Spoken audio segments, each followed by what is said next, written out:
सब प्रेम से बोलो श्रीमद् भागवत पुराण की जय। राधा कृष्ण भगवान की जय। श्री सुखदेव जी कहते हैं, परीक्षित, भगवान श्री कृष्ण के वचन सुनकर महामती उद्धव जी ने देवऋषि नारद, सभासद और भगवान श्री कृष्ण के मत पर विचार किया और फिर कहने लगे। उद्धव जी ने कहा, भगवान, देवऋषि नारद जी ने आपको ये सलाह दी कि फुफेरे भाई पांडवों के राजसूय यज्ञ में सम्मिलित होकर उनकी सहायता करनी चाहिए।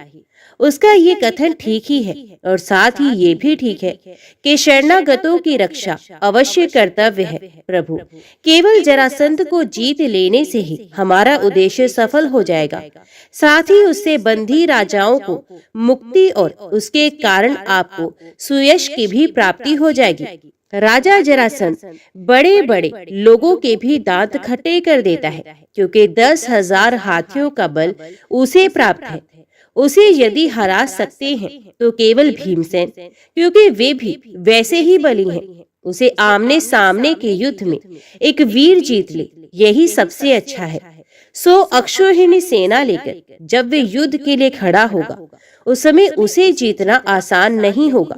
जरासंध बहुत बड़ा ब्राह्मण भक्त है। यदि ब्राह्मण उससे किसी बात की याचना करते हैं तो वे कभी कोरा जवाब नहीं देता। इसलिए भीमसेन ब्राह्मण के वेश में जाए और उसे युद्ध की भिक्षा मांगे। भगवान, इसमें संदेह है कि यदि आपकी उपस्थिति में भीमसेन और जरासंध का द्वंद्व युद्ध हो तो भीमसेन उसे मार डालेंगे। प्रभु, आप सर्वशक्तिमान, रूप रहित और काल स्वरूप है। विश्व की सृष्टि और परलय आपकी ही शक्ति से होता है। ब्रह्मा और शंकर तो उसमें निमित्त मात्र हैं। जब इस प्रकार आप जरासंध का वध कर डालेंगे, तब कैद में पड़े हुए राजाओं की रानियां अपने महलों में आपकी इस विशुद्ध लीला का गान करेंगी कि आपने उनके शत्रु का नाश कर दिया और उनके प्राण पतियों को छुड़ा दिया।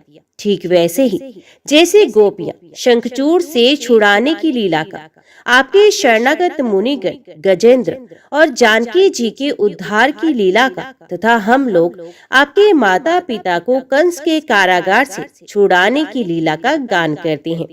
इसलिए प्रभु, जरासंध का वध स्वयं ही बहुत से प्रयोजन सिद्ध कर देगा।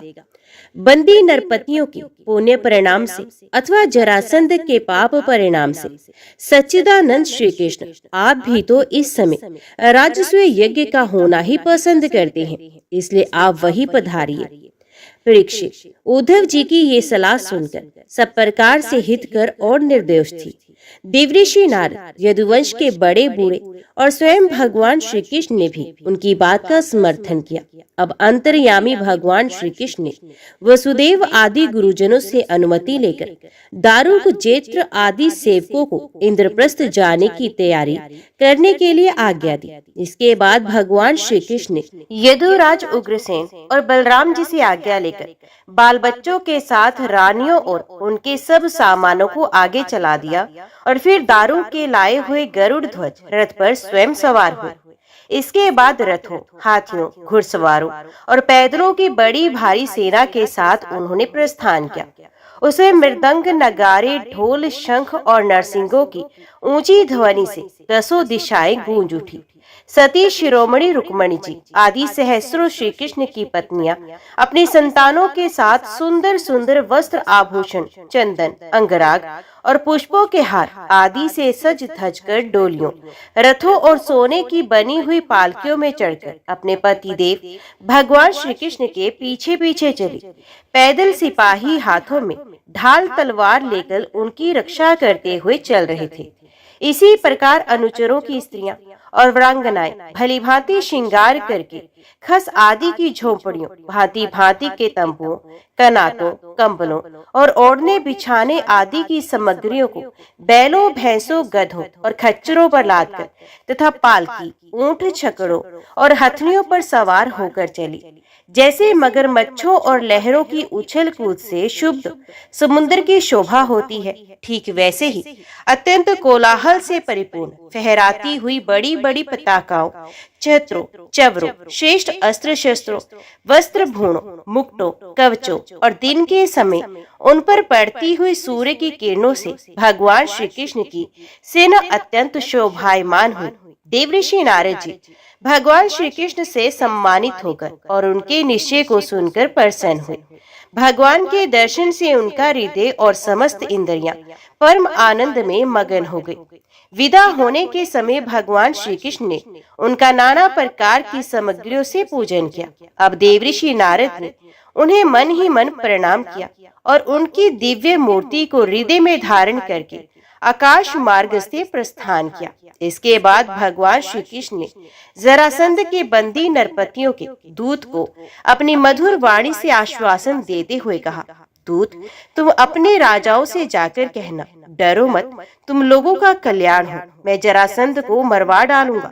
भगवान की ऐसी आज्ञा पाकर वे दूत गिरिव्रत चला गया और नरपतियों को भगवान श्री कृष्ण का संदेश ज्यों का त्यों सुना दिया।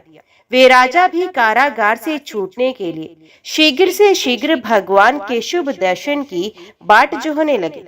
अब भगवान श्री कृष्ण आनर्त, सोवीर, मरु, कुरुक्षेत्र और उनके बीच में पड़ने वाले पर्वत, नदी, नगर, गांव, अहीरों की बस्तियां तथा खानों को पार करते हुए आगे बढ़ने लगे। भगवान मुकुंद मार्ग में दृष्टवती एवं सरस्वती नदी पार करके पांचाल और मत्स्य देशों में होते हुए इंद्रप्रस्थ जा पहुंचे। भगवान श्री कृष्ण का दर्शन अत्यंत दुर्लभ है। जब अजात शत्रु महाराज युधिष्ठिर को ये समाचार मिला कि भगवान श्री कृष्ण पधार गए हैं, तब उनका रोम रोम आनंद से खिल उठा। वे अपने आचार्य और स्वजन संबंधियों के साथ भगवान की अगवानी करने के लिए नगर से बाहर आए। मंगल गीत गाए जाने लगे, बाजे बजने लगे। बहुत से ब्राह्मण मिलकर ऊंचे स्वर से वेद मंत्रों का उच्चारण करने लगे। इस प्रकार वे बड़े आदर से ऋषिकेश भगवान का स्वागत करने के लिए चले, जैसे इंद्रियां मुख्य प्राण से मिलने जा रही हों। भगवान श्री कृष्ण को देखकर राजा युधिष्ठिर का हृदय स्नेहात्रिक से गदगद हो गया। उन्हें बहुत दिनों पर अपने प्रियतम भगवान श्री कृष्ण को देखने का सौभाग्य प्राप्त हुआ था, अतः वे उन्हें बार बार अपने हृदय से लगाने लगे। भगवान श्री कृष्ण का श्री विग्रह भगवती लक्ष्मी जी का पवित्र और एकमात्र निवास स्थान है। राजा युधिष्ठिर अपनी दोनों भुजाओं से उसका आलिंगन करके समस्त पाप तापों से छुटकारा पा गए। वे सर्वोत्तो भावे परम आनंद के समुद्र में मगन हो गए। नेत्रों में आंसू छलक आए, अंग अंग पुलकित हो गया। उन्हें इस विश्व प्रपंच के भ्रम का तनिक भी स्मरण न रहा। तदंतर भीमसेन ने मुस्कुराकर अपने ममेरे भाई श्री कृष्ण का आलिंगन किया। इससे उन्हें बड़ा आनंद मिला। उस समय उनके हृदय में इतना प्रेम उमड़ा कि उन्हें बाहरी विस्मृति सी हो गई। नकुल, सहदेव और अर्जुन ने भी अपने परम प्रियतम और हितैषी भगवान श्री कृष्ण का बड़े आनंद से आलिंगन प्राप्त किया। उस समय उनके नेत्रों में आंसुओं की बाढ़ आ गई थी। अर्जुन ने पुनः भगवान श्री कृष्ण का आलिंगन किया। नकुल और सहदेव ने अभिवादन किया और स्वयं भगवान श्री कृष्ण ने ब्राह्मणों और कुरुवंशी वृद्धों को यथा योग्य नमस्कार किया। कुरु, श्रंजी और कैकेयी देश के नरपतियों ने भगवान श्री कृष्ण का सम्मान किया और भगवान श्री कृष्ण ने भी उनका यथोचित सत्कार किया। सूत, मागध, बंधीजन और ब्राह्मण भगवान की स्तुति करने लगे तथा गंधर्व, नट, विदूषक आदि मृदंग, शंख, नगारे, वीणा, ढोल और नरसिंगे बजा बजाकर कमल नयन भगवान श्री कृष्ण को प्रसन्न करने के लिए नाचने गाने लगे। इस प्रकार परम यशस्वी भगवान श्री कृष्ण ने अपने सुहृद स्वजनों के साथ सब प्रकार से सुसज्जित इंद्रप्रस्थ नगर में प्रवेश किया। उस समय लोग आपस में भगवान श्री कृष्ण की प्रशंसा करते हुए चल रहे थे। इंद्रप्रस्थ नगर की सड़कें और गलियां मतवाले हाथियों के मद से तथा सुगंधित जल से सींच दी गई थी। जगह जगह रंग बिरंगी झंडियां लगा दी गई थी। सुनहले तोरण बांधे गए थे और सोने के जल भरे कलश स्थान स्थान पर शोभा पा रहे थे। नगर के नर नारी नहा धोकर तथा नए वस्त्र, आभूषण, पुष्पों के हार, इत्र, फुलेल आदि से सज धज कर घूम रहे थे। घर घर में ठोर ठोर पर दीपक जलाए गए थे, जिनसे दीपावली की सी छटा हो रही थी। प्रत्येक घर के झरोकों से धूप का धुआं निकलता हुआ बहुत ही भला मालूम होता था। सभी घरों के ऊपर पताकाएं फहरा रही थी तथा सोने के कलश और चांदी के शिखर जगमगा रहे थे। भगवान श्री कृष्ण इस प्रकार के महलों से परिपूर्ण पांडवों की राजधानी इंद्रप्रस्थ नगर को देखते हुए आगे बढ़ रहे थे। जब युवतियों ने सुना कि मानव नेत्रों के पान पात्र अर्थात अत्यंत दर्शनीय भगवान श्री कृष्ण राजपथ पर आ रहे हैं, तब उनके दर्शन की उत्सुकता के आवेग से उनकी चोटियां और साड़ियों की गांठें ढीली पड़ गई। उन्होंने घर का काम काज तो छोड़ ही दिया, सेज पर सोए हुए अपने पतियों को भी छोड़ दिया और भगवान श्री कृष्ण का दर्शन करने के लिए राजपथ पर दौड़ाई। सड़क पर हाथी, घोड़े, रथ और पैदल सेना की भीड़ लग रही थी। उन स्त्रियों ने अटारियों पर चढ़कर रानियों के सहित भगवान श्री कृष्ण का दर्शन किया, उनके ऊपर पुष्पों की वर्षा की और मन ही मन आलिंगन किया तथा प्रेम भरी मुस्कान एवं चितवन से उनका सुस्वागत किया। नगर की स्त्रियां राजपथ पर चंद्रमा के साथ विराजमान तारों के समान श्री कृष्ण की पत्नियों को देखकर आपस में कहने लगी, सखी, इन बड़भागिनी रानियों ने ना जाने ऐसा कौन सा पुण्य किया है, जिसके कारण पुरुष शिरोमणि भगवान श्री कृष्ण अपने उन्मुक्त हास्य और विलासपूर्ण कटाक्ष से उनकी ओर देखकर उनके नेत्रों को परम आनंद प्रदान करते हैं। इसी प्रकार भगवान श्री कृष्ण राजपथ से चल रहे थे। स्थान स्थान पर बहुत से निष्पाप धनी, मानी और शिल्पजीवी नागरिकों के अनेकों मांगलिक वस्तुएं ला लाकर उनकी पूजा अर्चना की और स्वागत सत्कार किया। अंतपुर की स्त्रियां भगवान श्री कृष्ण को देखकर प्रेम और आनंद से भर गई। उन्होंने अपने प्रेम विवल और आनंद से खिले नेत्रों के द्वारा भगवान का स्वागत किया और श्री कृष्ण उनका स्वागत सत्कार स्वीकार करते हुए राजमहल में पधारे। जब कुंती ने अपने त्रिभुवन पति भतीजे श्री कृष्ण को देखा, तब उनका हृदय प्रेम से भर आया। वे पलंग से उठकर अपनी पुत्र वधू द्रौपदी के साथ आगे आई और भगवान श्री कृष्ण को हृदय से लगा लिया। देव देवेश्वर भगवान श्री कृष्ण को राजमहल के अंदर लाकर राजा युधिष्ठिर आदर भाव और आनंद के उद्रेक से आत्म विस्मृत हो गए। उन्हें इस बात की भी सुध न रही कि किस क्रम से भगवान की पूजा करनी चाहिए। भगवान श्री कृष्ण ने अपनी फुआ कुंती और गुरुजनों की पत्नियों का अभिवादन किया। उनकी बहन सुभद्रा और द्रौपदी ने भगवान को नमस्कार किया। अपनी सास कुंती की प्रेरणा से द्रौपदी ने वस्त्र, आभूषण, माला आदि के द्वारा रुक्मणी, सत्यभामा, भद्रा, जामवती, कालिंदी, मित्रविंदा, लक्ष्मणा और परम साध्वी सत्या भगवान श्री कृष्ण की इन पटरानियों का तथा वहां आई हुई श्री कृष्ण की अन्यान्य रानियों का भी यथा योग्य सत्कार किया।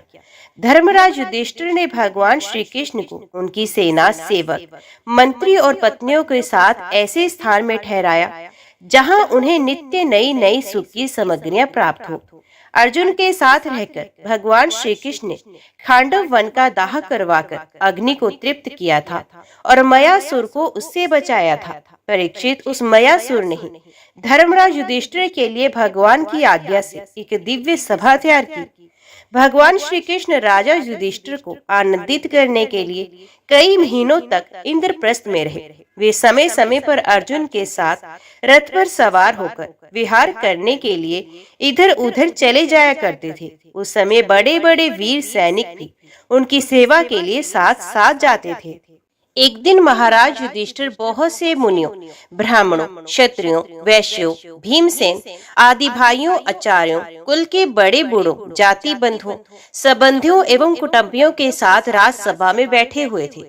उन्होंने सबके सामने ही भगवान श्री कृष्ण को संबोधित करते हुए ये बात कही, गोविंद, मैं सर्वश्रेष्ठ राजसूय यज्ञ के द्वारा आपका और आपके परम पावन विभूति स्वरूप देवताओं का यजन करना चाहता हूँ। प्रभु, आप कृपा करके मेरा ये संकल्प पूरा कीजिए। कमलनाभ, आपके चरण कमलों की पादुकाएं समस्त अमंगलों को नष्ट करने वाली हैं। जो लोग निरंतर उनकी सेवा करते हैं, ध्यान करते हैं, स्तुति करते हैं, वास्तव में वे ही पवित्र आत्मा है। वे जन्म मृत्यु के चक्कर से छुटकारा पा जाते हैं, और यदि वे सांसारिक विषयों की अभिलाषा करें तो उन्हें उनकी भी प्राप्ति हो जाती है। परंतु जो आपके चरण कमलों की शरण ग्रहण नहीं करते, उन्हें मुक्ति तो मिलती ही नहीं, सांसारिक भोग भी नहीं मिलते। देवताओं के भी आराध्य देव मैं चाहता हूँ कि संसारी लोग आपके चरण कमलों की सेवा का प्रभाव देखें। प्रभु, कुरुवंशी और संजय वंशी नरपतियों में जो लोग आपका भजन करते हैं और जो नहीं करते हैं, उनका अंतर आप जनता को दिखला दीजिए। प्रभु, आप सबकी आत्मा समदर्शी और स्वयं आत्म आनंद के साक्षात्कार है। स्वयं ब्रह्म है। आप में ये मैं हूँ, ये दूसरा, ये अपना है, ये पराया, इस प्रकार का भेदभाव नहीं है। फिर भी जो आपकी सेवा करते हैं, उन्हें उनकी भावना के अनुसार फल मिलता ही है। ठीक वैसे ही जैसे कल्प वृक्ष की सेवा करने वालों को उस फल में जो न्यून अधिकता होती है, वे तो न्यूना अधिक सेवा के अनुरूप ही होती है। इसमें आप में विषमता या निर्दयता आदि दोष नहीं आते। भगवान श्री कृष्ण ने कहा, शत्रु विजयी धर्मराज, आपका निश्चय बहुत ही उत्तम है। राजस्व यज्ञ करने से समस्त लोकों में आपकी मंगलमय कीर्ति का विस्तार होगा। राजन्य, आपका ये महायज्ञ ऋषियों, पितरों, देवताओं, सगे संबंधियों, हमें और कहां तक कहें, समस्त प्राणियों को अभीष्ट है। महाराज, पृथ्वी के समस्त नरपतियों को जीतकर, सारी पृथ्वी को अपने वश में करके और यज्ञोचित संपूर्ण सामग्री एकत्रित करके फिर इस महायज्ञ का अनुष्ठान कीजिए। महाराज, आपके चारों भाई वायु, इंद्र आदि लोकपालों के अंश से पैदा हुए हैं। वे सब के सब बड़े वीर हैं। आप तो परम मनस्वी और संयमी भी हैं। आप लोगों ने अपने सद्गुणों से मुझे अपने वश में कर लिया है। जिन लोगों ने अपनी इंद्रियों और मन को वश में नहीं किया है, वे मुझे अपने वश में नहीं कर सकते। संसार में कोई बड़े से बड़ा देवता भी तेज, यश, लक्ष्मी, सौंदर्य और ऐश्वर्य आदि के द्वारा मेरे भक्त का तिरस्कार नहीं कर सकता। फिर कोई राजा उसका तिरस्कार कर दे, इसकी तो संभावना ही क्या है। परीक्षित, भगवान की बात सुनकर महाराज युधिष्ठिर का हृदय आनंद से भर गया। उनका मुख कमल प्रफुल्लित हो गया। अब उन्होंने अपने भाइयों को दिग्विजय करने का आदेश दिया।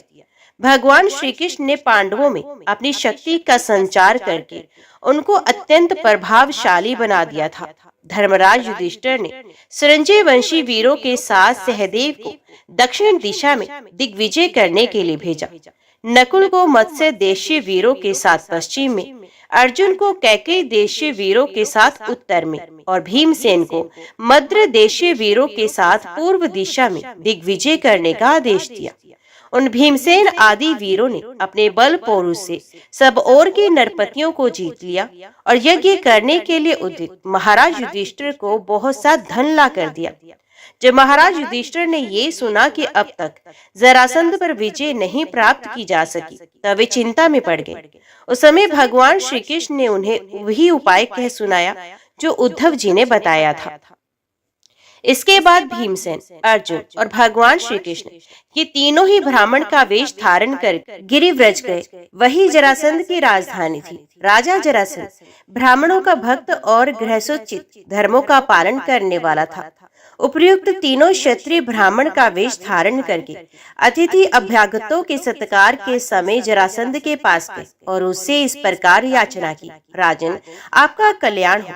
हम तीनों आपके अतिथि हैं और बहुत दूर से आ रहे हैं। अवश्य ही हम यहाँ किसी विशेष प्रयोजन से ही आए हैं, इसलिए हम आपसे जो कुछ चाहते हैं वे आप हमें अवश्य दीजिए। तितिक्षु पुरुष क्या नहीं कह सकते, दुष्ट पुरुष बुरा से बुरा क्या नहीं कर सकते, उदार पुरुष क्या नहीं दे सकते, और समदर्शी के लिए पराया कौन है। जो पुरुष स्वयं समर्थ होकर भी इस नाशवान शरीर से ऐसे अविनाशी यश का संग्रह नहीं करता जिसका बड़े बड़े सत्पुरुष भी गान करे, सच पूछिए तो उसकी जितनी निंदा की जाए थोड़ी है। उसका जीवन शोक करने योग्य है। राजन, आप तो जानते ही होंगे, राजा हरिश्चंद्र रंती देव केवल अन्न के दाने बीन चुनकर निर्वाह करने वाले, महात्मा मुद्गल, शिबी, बलि, व्याध और कपोत आदि बहुत से व्यक्ति अतिथि को अपना सर्वस्व देकर इस नाशवान शरीर के द्वारा अविनाशी पद को प्राप्त हो चुके हैं। इसलिए आप भी हम लोगों को निराश मत कीजिए। जरासंध ने उन लोगों की आवाज, सूरत, शक्ल और कलाइयों पर पड़े हुए धनुष की रगड़ के चिन्हों को देखकर पहचान लिया, ये तो ब्राह्मण नहीं क्षत्रिय हैं। अब वे सोचने लगी कि मैंने कहीं ना कहीं इन्हें देखा भी अवश्य है। फिर उसने मन ही मन ये विचार किया कि ये क्षत्रिय होने पर भी मेरे भय से ब्राह्मणों का वेश बनाकर आए हैं। जब ये भिक्षा मांगने पर ही उतारू हो गए हैं, तब चाहे जो कुछ भी मांग ले मैं इन्हें दे दूंगा।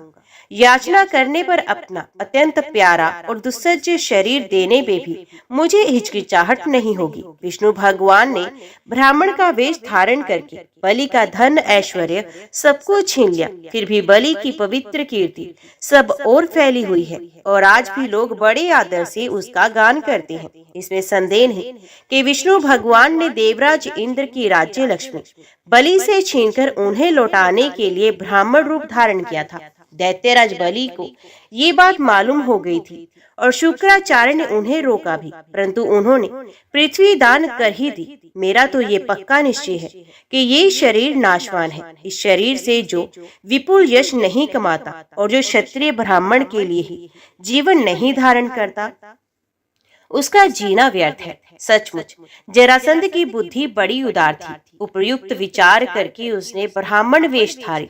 श्री कृष्ण अर्जुन और भीमसेन से कहा, ब्राह्मणों, आप लोग मनचाही वस्तु मांग ले। आप चाहे तो मैं आप लोगों को अपना सर भी दे सकता हूँ। भगवान श्री कृष्ण ने कहा, राजेंद्र, हम लोग अन्न के इच्छुक ब्राह्मण नहीं हैं, क्षत्रिय हैं। हम आपके पास युद्ध के लिए आए हैं। यदि आपकी इच्छा हो तो हमें द्वंद्व युद्ध की भिक्षा दीजिए। देखो, ये पांडु पुत्र भीमसेन है और ये इनका भाई अर्जुन है और मैं इन दोनों का ममेरा भाई तथा आपका पुराना शत्रु कृष्ण हूँ। जब भगवान श्री कृष्ण ने इस प्रकार अपना परिचय दिया, तब राजा जरासंध ठठाकर हंसने लगा और चिढ़कर बोला, अरे मूर्खो, यदि तुम्हें युद्ध की ही इच्छा है तो लो, मैं तुम्हारी इच्छा स्वीकार करता हूँ। परंतु कृष्ण, तुम तो बड़े डरपोक हो। युद्ध में तुम घबरा जाते हो, यहाँ तक कि मेरे डर से तुमने अपनी नगरी मथुरा भी छोड़ दी तथा समुद्र की शरण ली। इसलिए मैं तुम्हारे साथ नहीं लड़ूंगा। ये अर्जुन भी कोई योद्धा नहीं, एक तो अवस्था में मुझसे छोटा, दूसरे कोई विशेष बलवान भी नहीं, इसलिए ये भी मेरे जोड़ का वीर नहीं। मैं इसके साथ भी नहीं लड़ूंगा। रहे भीमसेन, ये अवश्य ही मेरे समान बलवान और मेरे जोड़ की हैं। जरासंध ने ये कहकर भीमसेन को एक बहुत बड़ी गदा दे दी और स्वयं दूसरी गदा लेकर नगर से बाहर निकल आया। अब दोनों रणोन्मत्त वीर अखाड़े में आकर एक दूसरे से भिड़ गए और अपनी वज्र के समान कठोर गदाओं से एक दूसरे पर चोट करने लगे। वे दाएं बाएं तरह तरह के पैंतरे बदलते हुए ऐसे शोभायमान हो रहे थे मानो दो श्रेष्ठ नट रंगमंच पर युद्ध का अभिनय कर रहे हों। जब एक की गदा दूसरे की गदा से टकराती, तब ऐसा मालूम होता मानो युद्ध करने वाले दो हाथियों के दांत आपस में भिड़कर चटचटा रहे हों या बड़े जोर से बिजली तड़क रही हो। जब दो हाथी क्रोध में भरकर लड़ने लगते हैं और आग की डालियां तोड़ तोड़कर एक दूसरे पर प्रहार करते हैं, उस समय एक दूसरे की चोट से वे डालियां चूर चूर हो जाती हैं। वैसे ही जब जरासंध और भीमसेन बड़े वेग से गदा चला चलाकर एक दूसरे के कंधों, कमरों, पैरों, हाथों, जांघों और हंसलियों पर चोट करने लगे, तब उनकी गदाएं उनके अंगों से टकरा टकरा कर चकनाचूर होने लगी। इस प्रकार जब गदाएं चूर चूर हो गई, तब दोनों वीर क्रोध में भरकर अपने घूंसों से एक दूसरे को कुचल डालने की चेष्टा करने लगे। उनके घूंसे ऐसी चोट करते मानो लोहे का घन गिर रहा हो। एक दूसरे पर खुलकर चोट करते हुए दो हाथियों की तरह उनके थप्पड़ों और घूंसों का कठोर शब्द बिजली की कड़कड़ाहट के समान जान पड़ता था। जरासंध और भीमसेन दोनों की गदा युद्ध में कुशलता, बल और उत्साह समान थी। दोनों की शक्ति तनिक भी क्षीण नहीं हो रही थी। इस प्रकार लगातार प्रहार करते रहने पर भी दोनों में से किसी की जीत या हार नहीं हुई। दोनों वीर रात के समय मित्र के समान रहते और दिन में छूटकर एक दूसरे पर प्रहार करते और लड़ते। महाराज, इस प्रकार उनके लड़ते लड़ते 27 दिन बीत गए। 28वें दिन भीमसेन ने अपने ममेरे भाई श्री कृष्ण से कहा, श्री कृष्ण, मैं युद्ध में जरासंध को जीत नहीं सकता। भगवान श्री कृष्ण जरासंध के जन्म और मृत्यु का रहस्य जानते थे और ये भी जानते थे कि जरा राक्षसी ने जरासंध के शरीर के 2 टुकड़ों को जोड़कर इसे जीवन दान दिया है। इसलिए उन्होंने भीमसेन के शरीर में अपनी शक्ति का संचार किया और जरासंध के वध का उपाय सोचा। भगवान का ज्ञान अबाध है। अब उन्होंने उसकी मृत्यु का उपाय जानकर एक वृक्ष की डाली को बीचों बीच से चीर दिया और इशारे से भीमसेन को दिखाया। वीर शिरोमणि एवं परम शक्तिशाली भीमसेन ने भगवान श्री कृष्ण का अभिप्राय समझ लिया और जरासंध के पैर पकड़कर उसे धरती पर दे मारा। फिर उसके एक पैर को अपने पैर के नीचे दबाया और दूसरे को अपने दोनों हाथों से पकड़ लिया। इसके बाद भीमसेन ने उसे गुदा की ओर से इस प्रकार चीर डाला जैसे गजराज वृक्ष की डाली चीर डाली। लोगों ने देखा कि जरासंध के शरीर के 2 टुकड़े हो गए। इस प्रकार उनके एक एक पैर, जांघ, अंडकोश, कमर, पीठ, स्तन, कंधा, भुजा, नेत्र, भौह और कान अलग अलग हो गए हैं। मगधराज जरासंध की मृत्यु हो जाने पर वहां की प्रजा बड़े जोर से हाय हाय पुकारने लगी। भगवान श्री कृष्ण और अर्जुन ने भीमसेन का आलिंगन करके उनका सत्कार किया। सर्वशक्तिमान भगवान श्री कृष्ण के स्वरूप और विचारों को कोई समझ नहीं सकता। वास्तव में वे ही समस्त प्राणियों के जीवनदाता है। उन्होंने जरासंध के राज सिंहासन पर उसके पुत्र सहदेव का अभिषेक कर दिया और जरासंध ने जिन राजाओं को कैदी बना रखा था उन्हें कारागार से मुक्त करा दिया। श्री सुखदेव जी कहते हैं, परीक्षित, जरासंध ने अनायास ही 20,800 राजाओं को जीतकर पहाड़ों की घाटी के एक किले के भीतर कैद कर रखा था। भगवान श्री कृष्ण के छोड़ देने पर जब वे वहां से निकले तब उनके शरीर और वस्त्र मैले हो रहे थे। वे भूख से दुर्बल हो रहे थे और उनके मुंह सूख गए थे। जेल में बंद रहने के कारण उनके शरीर का एक एक अंग ढीला पड़ गया था। वहां से निकलते ही उन नरपतियों ने देखा कि सामने भगवान श्री कृष्ण खड़े हैं। वर्षाकालीन मेघ के समान उनका सांवला सलोना शरीर है और उस पर पीले रंग का रेशमी वस्त्र फहरा रहा है। 4 भुजाएं हैं जिसमें गदा, शंख, चक्र और कमल सुशोभित है। वक्ष स्थल पर सुनहली रेखा श्रीवत्स का चिन्ह है और कमल के भीतरी भाग के समान कोमल रत्नारे नेत्र हैं। सुंदर वदन प्रसन्नता का सदन है। कानों में मकराकृत कुंडल झिलमिला रहे हैं। सुंदर मुकुट, मोतियों का हार, कड़े, करधनी और बाजूबंद अपने अपने स्थान पर शोभा पा रहे हैं। गले में कौस्तुभ मणि जगमगा रही है और वनमाला लटक रही है।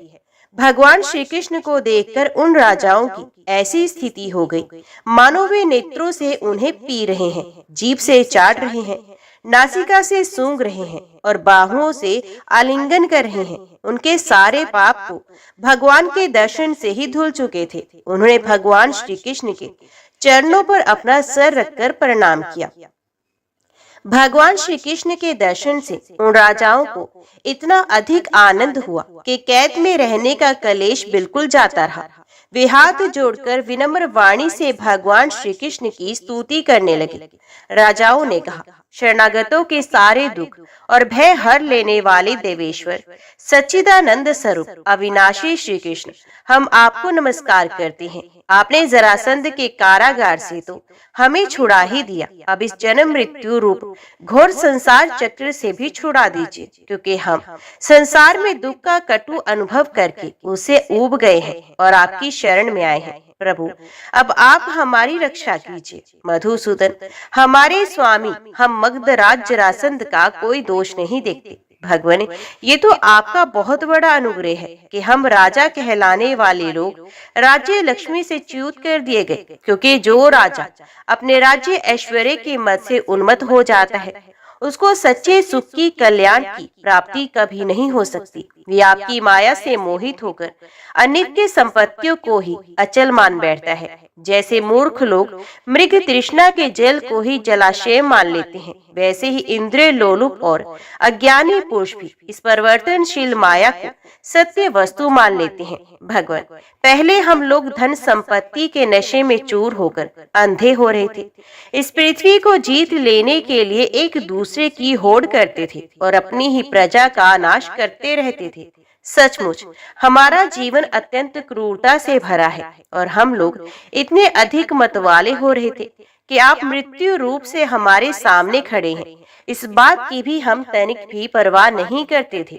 हे श्री कृष्ण, काल की गति बड़ी गहन है, वे इतना बलवान है कि किसी के टाले नहीं टलता। क्यों ना हो, वे आपका शरीर ही तो है। अब उसने हम लोगों को श्रीहीन निर्धन कर दिया है। आपकी अहेतुक अनुकंपा से हमारा घमंड चूर चूर हो गया है। अब हम आपके चरण कमलों का स्मरण करते हैं। विभो, ये शरीर दिनों दिन क्षीण होता जा रहा है। रोगों की तो ये जन्म भूमि ही है।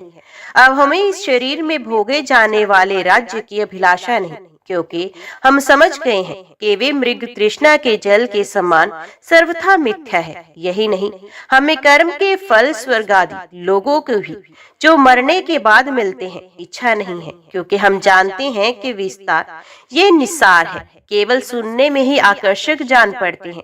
अब हमें कृपा करके आप वे उपाय बताएं जिससे आपके चरण कमलों की विस्मृति कभी न हो, सर्वदा स्मृति बनी रहे, चाहे हमें संसार की किसी भी योनि में जन्म क्यों न लेना पड़े।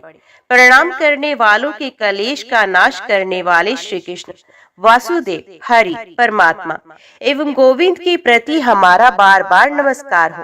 कारागार से मुक्त राजाओं ने जब इस प्रकार करुणा वर्णा भगवान श्री कृष्ण की स्तुति की, तब शरणागत रक्षक प्रभु ने बड़ी मधुर वाणी में उनसे कहा, नरपतियों, तुम लोगों ने जैसी इच्छा प्रकट की उसके अनुसार आज से मुझ में तुम लोगों की निश्चय ही सुदृढ़ भक्ति होगी। ये जान लो कि मैं सबकी आत्मा और सबका स्वामी हूँ। नरपतियों, तुम लोगों ने जो निश्चय किया है वे सचमुच तुम्हारे लिए बड़े सौभाग्य और आनंद की बात है। तुम लोगों ने मुझसे जो कुछ कहा है वे बिल्कुल ठीक है, क्योंकि मैं देखता हूँ धन संपत्ति और ऐश्वर्य के मद से चूर होकर बहुत से लोग मतवाले हो जाते हैं।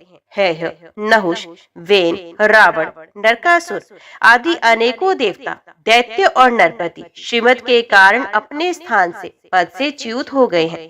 तुम लोग ये समझ लो कि शरीर और इसके संबंधी पैदा होते हैं, इसलिए उनका नाश भी अवश्य होता है। तुम निरासक्ति मत करो, बड़ी सावधानी से मन और इंद्रियों को वश में रखकर यज्ञों के द्वारा मेरा यजन करो और धर्म पूर्वक प्रजा की रक्षा करो। तुम लोग अपनी वंश परंपरा की रक्षा के लिए, भोग के लिए नहीं, संतान उत्पन्न करो और प्रारब्ध के अनुसार जन्म मृत्यु, सुख दुख, लाभ हानि जो कुछ प्राप्त हो उन्हें समान भाव से मेरा प्रसाद समझकर सेवन करो और अपना चित्त मुझ में लगाकर जीवन बिताओ। देह और देह के संबंधियों से किसी प्रकार की आसक्ति ना रखकर उदासीन रहो। अपने आप में, आत्मा में ही रमण करो और भजन तथा आश्रम के योग्य व्रतों का पालन करते रहो। अपना मन भलीभांति मुझ में लगाकर अंत में तुम लोग मुझ ब्रह्म स्वरूप को ही प्राप्त हो जाओगे। परीक्षित, भुवनेश्वर भगवान श्री कृष्ण ने राजाओं को ये आदेश देकर उन्हें स्नान आदि कराने के लिए बहुत से स्त्री पुरुष नियुक्त कर दिए। जरासंध के पुत्र सहदेव से उनको राजोचित वस्त्र, आभूषण, माला, चंदन आदि दिलवाकर उनका खूब सम्मान करवाया। जब वे स्नान करके वस्त्र आभूषण से सुसज्जित हो चुके, तब भगवान ने उन्हें उत्तम उत्तम पदार्थों का भोजन करवाया और पान आदि विविध प्रकार के राजोचित भोग दिलवाए। भगवान श्री कृष्ण ने इस प्रकार उन बंदी राजाओं को सम्मानित किया। अब वे समस्त कलेशों से छुटकारा पाकर तथा कानों में झिलमिलाते हुए सुंदर सुंदर कुंडल पहनकर ऐसे शोभायमान हुए जैसे वर्षा ऋतु का अंत हो जाने पर तारे। फिर भगवान श्री कृष्ण ने उन्हें स्वर्ण और मणियों से भूषित एवं श्रेष्ठ घोड़ों से युक्त रथों पर चढ़ाया, मधुर वाणी से तृप्त किया और फिर उन्हें उनके देशों को भेज दिया। इस प्रकार उदार शिरोमणि भगवान श्री कृष्ण ने उन राजाओं को महान कष्ट से मुक्त किया। अब वे जगतपति भगवान श्री कृष्ण के रूप, गुण और लीलाओं का चिंतन करते हुए अपनी अपनी राजधानी को चले गए। वहां जाकर उन लोगों ने अपनी अपनी प्रजा से परम पुरुष भगवान श्री कृष्ण की अद्भुत कृपा और लीला कह सुनाई और फिर बड़ी सावधानी से भगवान के आज्ञा अनुसार वे अपना जीवन व्यतीत करने लगे। इस प्रकार भगवान श्री कृष्ण भीमसेन के द्वारा जरासंध का वध करवाकर भीमसेन और अर्जुन के साथ जरासंध नंदन सहदेव से सम्मानित होकर इंद्रप्रस्थ के लिए चले। उन विजयी वीरों ने इंद्रप्रस्थ के पास पहुंचकर अपने अपने शंख बजाए, जिसे उनके इष्ट मित्रों को सुख और शत्रुओं को बड़ा दुख हुआ। इंद्रप्रस्थ निवासियों का मन उस शंख ध्वनि को सुनकर खिल उठा। उन्होंने समझ लिया कि जरासंध मर गया। अब राजा युधिष्ठिर का राजस्व यज्ञ करने का संकल्प एक प्रकार से पूरा हो गया। भीमसेन, अर्जुन और भगवान श्री कृष्ण ने राजा युधिष्ठिर की वंदना की और वे सब कृत्य कह सुनाया जो उन्हें जरासंध के वध के लिए करना पड़ा था। धर्मराज युधिष्ठिर भगवान श्री कृष्ण के इस परम अनुग्रह की बात सुनकर प्रेम से भर गए। उनके नेत्रों से आनंद के आंसुओं की बूंदें टपकने लगी और वे उनसे कुछ भी कह ना सके। धर्मराज युधिष्ठिर जरासंध का वध और सर्वशक्तिमान भगवान श्री कृष्ण की अद्भुत महिमा सुनकर बहुत प्रसन्न हुए और उनसे बोले, सच्चिदानंद स्वरूप श्री कृष्ण, त्रिलोकी के स्वामी ब्रह्मा, शंकर आदि और इंद्रादि लोकपाल सब आपकी आज्ञा पाने के लिए तरसते रहते हैं। यदि वे मिल भी जाती है तो बड़ी श्रद्धा से उसको शिरोधार्य करते हैं। अनंत, हम लोग हैं तो अत्यंत दीन, परंतु मानते हैं अपने को भूपति और नरपति। ऐसी स्थिति में तो हम दंड के पात्र, परंतु आप हमारी आज्ञा स्वीकार करते हैं और उसका पालन भी करते हैं। सर्वशक्तिमान कमल नयन भगवान के लिए हम ये मनुष्य लीला का अभिनय मात्र है। जैसे उदय अथवा अस्त के कारण सूर्य के तेज में घटती या बढ़ती नहीं होती, वैसे ही किसी भी प्रकार के कर्मों से ना तो आपका उल्लास होता है ना ही हरास, क्योंकि आप सजातीय, विजातीय और स्वगत भेद से रहित स्वयं परब्रह्म परमात्मा है। किसी से पराजित न होने वाले माधव, ये मैं हूँ, ये मेरा है तथा ये तू है, ये तेरा है, इस प्रकार की विकार युक्त भेद बुद्धि तो पशुओं की होती है। जो आपके अनन्य भक्त हैं, उनके चित्त में ऐसे पागलपन के विचार कभी नहीं आते, फिर आप में तो होंगे ही कहाँ से। इसलिए आप जो कुछ कर रहे हैं वे लीला ही लीला है। परीक्षित, इस प्रकार कहकर धर्मराज युधिष्ठिर ने भगवान श्री कृष्ण की अनुमति से यज्ञ के योग्य समय आने पर यज्ञ के कर्मों में निपुण वेदवादी ब्राह्मणों को ऋत्विज, आचार्य आदि के रूप में वर्ण किया। उनके नाम ये हैं: श्री कृष्ण द्वैपायन, व्यासदेव, भारद्वाज, सुमंतु, गौतम, असित, वशिष्ठ, च्यवन, कनक, मैत्रेय, कवश, त्रित, विश्वामित्र, वामदेव, सुमति, जैमिनी, कृतु, पैल, पराशर, गर्ग, वैशंपायन, अथर्वा, कश्यप, धौम्य, परशुराम, शुक्राचार्य, आसुरी, वितिहोत्र, मधुचंदा, वीरसेन और अकृतवर्ण। इसके अतिरिक्त धर्मराज ने द्रोणाचार्य, भीष्म पितामह, कृपाचार्य, धृतराष्ट्र और उनके दुर्योधन आदि पुत्रों और महावती, विदुर आदि को भी बुलवाया। राजस्व यज्ञ का दर्शन करने के लिए देश के सब राजा, उनके मंत्री तथा कर्मचारी, ब्राह्मण, क्षत्रिय, वैश्य, शूद्र सबके सब वहां आए। इसके बाद ऋत्विज ब्राह्मणों ने सोने के हलों से यज्ञ भूमि को जुतवाकर राजा युधिष्ठिर को शास्त्र अनुसार यज्ञ की दीक्षा दी। प्राचीन काल में जैसे वरुण देव के यज्ञ में सबके सब यज्ञ पात्र सोने के बने हुए थे, वैसे ही युधिष्ठिर के यज्ञ में भी थे। पांडुनंदन महाराज युधिष्ठिर के यज्ञ में निमंत्रण पाकर ब्रह्मा जी, शंकर जी, इंद्र आदि लोकपाल अपने गणों के साथ सिद्ध और गंधर्व, विद्याधर, नाग, मुनि, यक्ष, राक्षस, पक्षी, किन्नर, चारण, बड़े बड़े राजा और रानियां ये सभी उपस्थित हुए। सबने बिना किसी प्रकार के कौतूहल के ये बात मान ली कि राजस्व यज्ञ करना युधिष्ठिर के योग्य ही है, क्योंकि भगवान श्री कृष्ण के भक्त के लिए ऐसा करना कोई बहुत बड़ी बात नहीं। उस समय देवताओं के समान तेजस्वी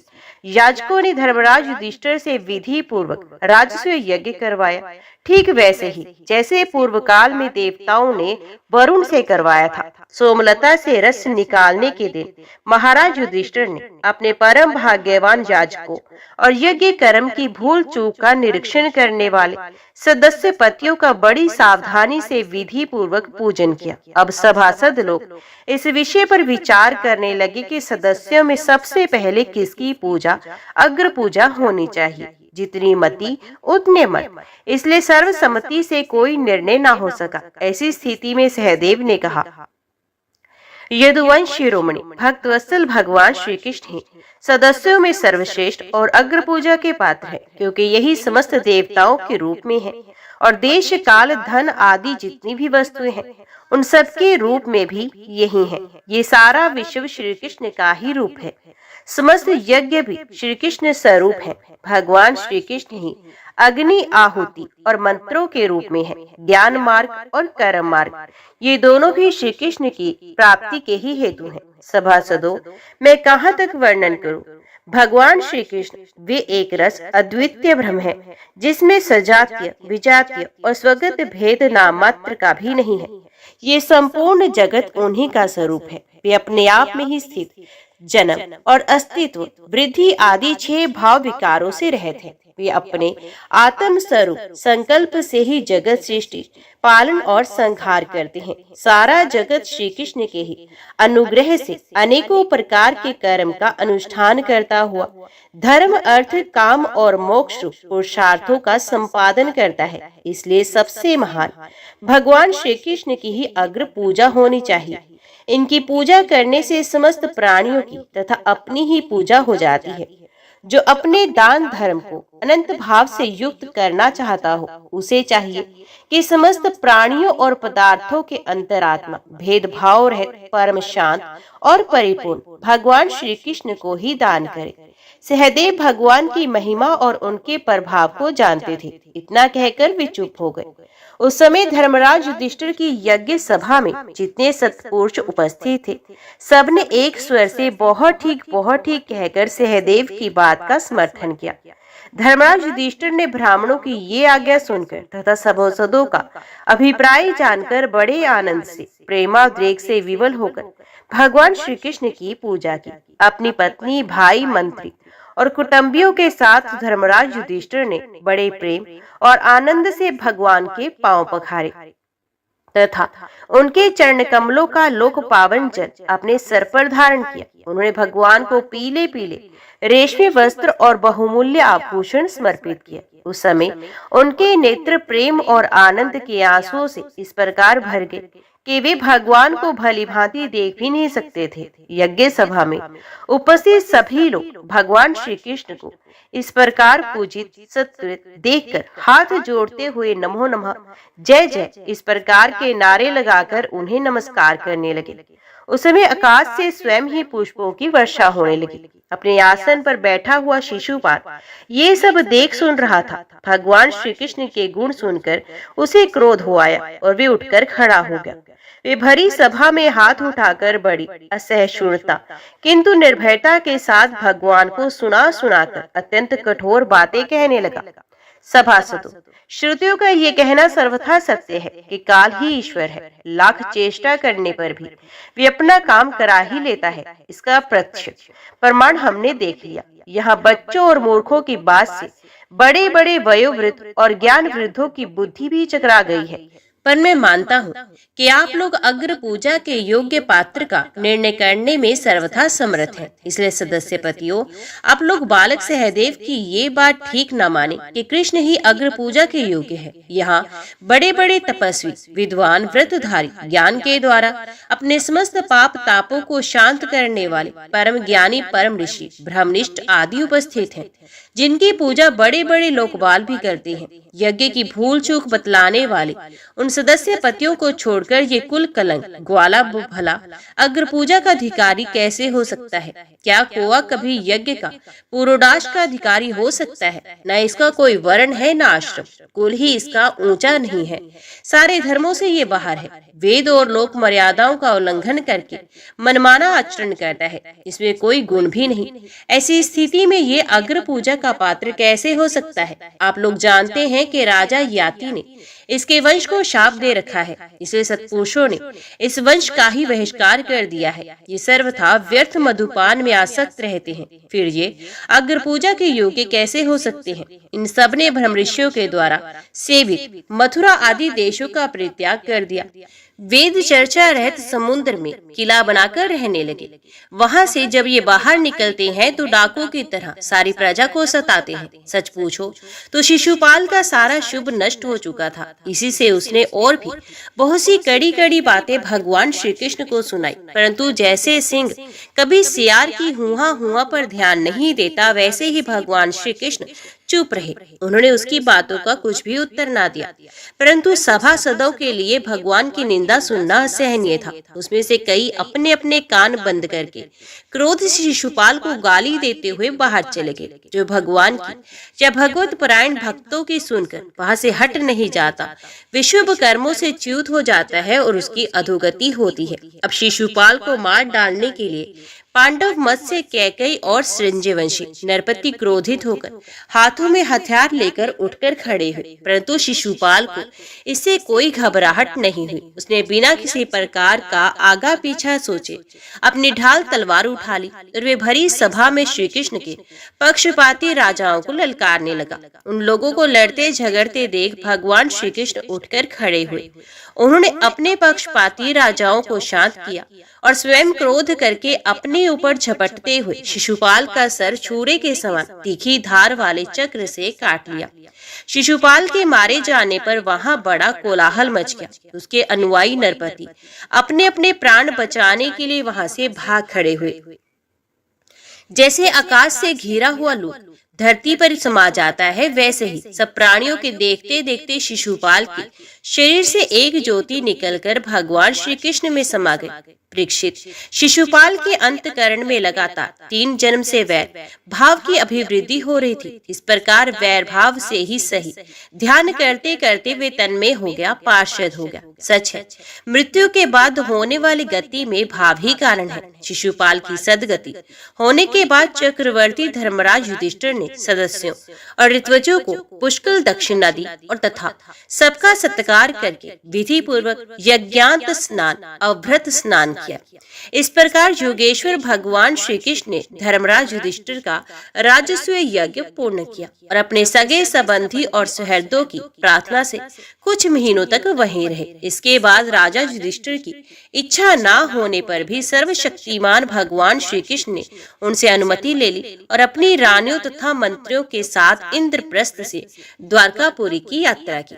मैं ये उपाख्यान तुम्हें बहुत विस्तार से सुना चुका हूँ कि वैकुंठवासी जय और विजय को सनकादि ऋषियों के शाप से बार बार जन्म लेना पड़ा था। महाराज युधिष्ठिर राजस्व का यज्ञांत स्नान करके ब्राह्मण और क्षत्रियों की सभा में देवराज इंद्र के समान शोभायमान होने लगे। राजा युधिष्ठिर ने देवता, मनुष्य और आकाशचार्यों का यथायोग्य सत्कार किया तथा वे भगवान श्री कृष्ण एवं राजस्व यज्ञ की प्रशंसा करते हुए बड़े आनंद से अपने अपने लोगों को चले गए। सब तो सुखी हुए, परंतु दुर्योधन ने पांडवों की ये उज्जवल राज्य लक्ष्मी का उत्कर्षण सहन न हुआ, क्योंकि वे स्वभाव से ही पापी, कलह प्रेमी, कुरुकुल का नाश करने के लिए एक महान रोग था। जो पुरुष भगवान श्री कृष्ण की इस लीला शिशुपाल वध, जरासंध वध, बंदी राजाओं की मुक्ति और यज्ञ अनुष्ठान का कीर्तन करेगा, वे समस्त पापों से छूट जाएगा। ओम नमो भगवते वासुदेवाय नमः। जय श्री राधे कृष्णा। आज की वीडियो में इतना ही। उम्मीद करती हूँ वीडियो आपको पसंद आई होगी। वीडियो पसंद आई हो तो वीडियो को लाइक और चैनल को सब्सक्राइब जरूर कीजिएगा। जय श्री कृष्णा लिखकर कमेंट बॉक्स में अपनी हाजिरी और अपने सुझाव देना ना भूलेगा। तो मिलते हैं अगली कथा अगली वीडियो के साथ। तब तक के लिए देखते व सुनते रहिए। जय मां कंजक, जय माता दी।